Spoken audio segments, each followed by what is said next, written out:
In the background gameplay, you're going to see me one-shotting champions or two-shotting champions while under light. With this build, we have 6 different buffs and debuffs, so we can create the strongest Void Titan that destroys any champion whatsoever. We're combining our huge damage output with infinite overshields and Devour so we can regen all of our health. So this build will have high damage output and infinite regen so we can take out champions as quickly as possible and be safe while doing so. This build has some really cool features, but the main thing we want to focus on is the shield bash. With the shield bash, we suppress our targets on impact and we gain a full overshield if we get a kill with our shield bash. So that means we need to just go around and shield bash everything in our path so we can keep that overshield active. The first damage buff we're going to get comes from our aspect offensive bulwark, which gives us a melee damage increase when we have an overshield active, and it boosts our grenade regen while that said overshield is active. So always keep your overshield active and always be shield bashing any enemies inside, especially if they're a champion or a mini boss. That's how this build works. The second damage buff comes from our Fragment Echo of Undermining, which debuffs enemies by 15% no matter which grenade we choose. And we're able to spam our grenades because of how fast we get them back. And the reason we're able to get them back is because once we have the Devour perk activated, any kills we get extend our Devour duration, and it grants us a small amount of grenade energy back while we have the Devour perk activated. So once you have the Devour perk activated, start getting more kills, start slaying out and kill everything in sight so you can start to refund your grenade and gain your grenade back. To dive into our subclass, the first aspect we have is Bastion, and Bastion is the bread and butter of this build. Bastion grants us an overshield anytime we pop our barricade. So once we pop our barricade, we will be granted an overshield that has a duration of up to 15 seconds. This overshield, when combined with offensive bulwark, grants us a damage buff and an increase to our grenade recharge rate. So you need Bastion to make this build work. For our first fragment, we have Echo of Harvest.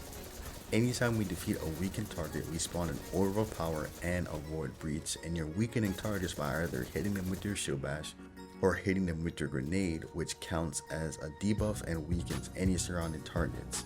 And once we spawn an Orb of Power, that's when our second fragment, Echo of Starvation, comes into play.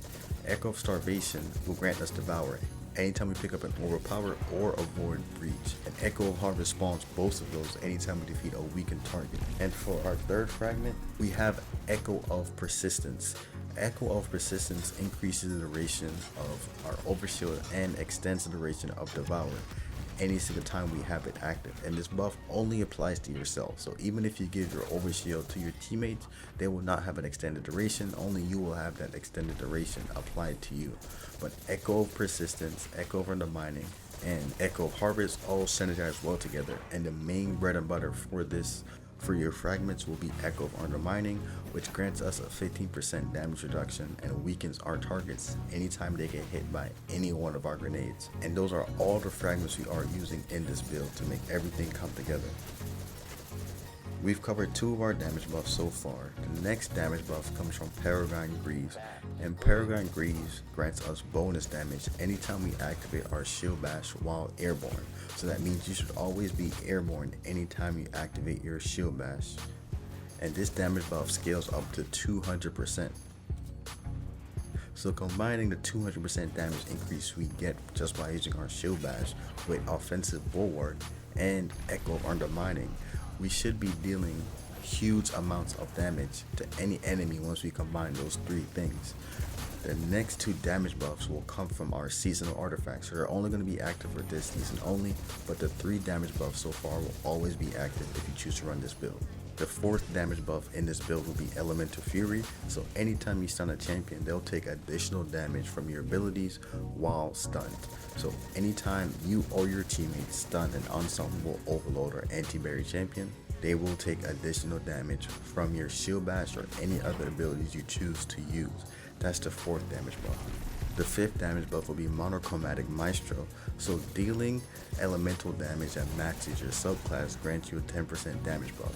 So when stunning or killing enemies, make sure to equip the same weapon that matches your subclass. So in this case, So for our case, that means we need to be using void weapons in this build if you want an additional 10% damage. If you don't want to use a void weapon or an elemental weapon that matches our subclass, that's completely fine. You'll just have 4 other damage buffs instead of 5.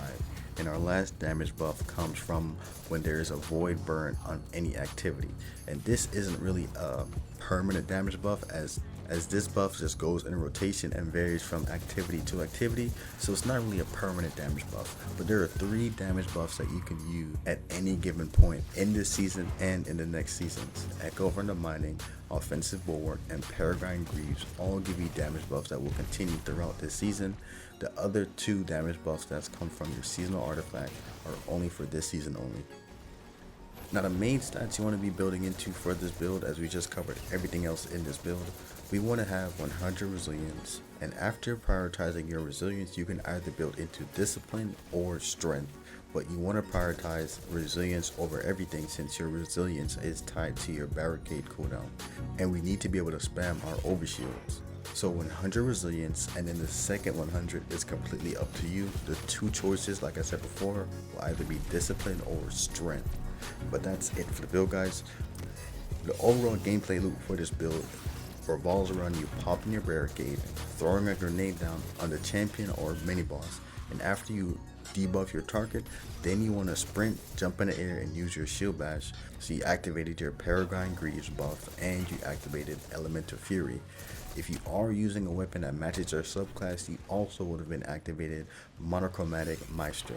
But if you're not, that's completely fine. You still have 4 other damage buffs that are being active. But that's it for the gameplay loop. As I said before, this is one of the strongest Void Titan builds that can destroy anything. And if you guys want to see what mods I'm using, please check the link in the description, as I'm using very basic mods. I'm not spamming any elemental charges in this build. But if you guys like the content, like, comment, and subscribe, and I'll see you guys in the next one.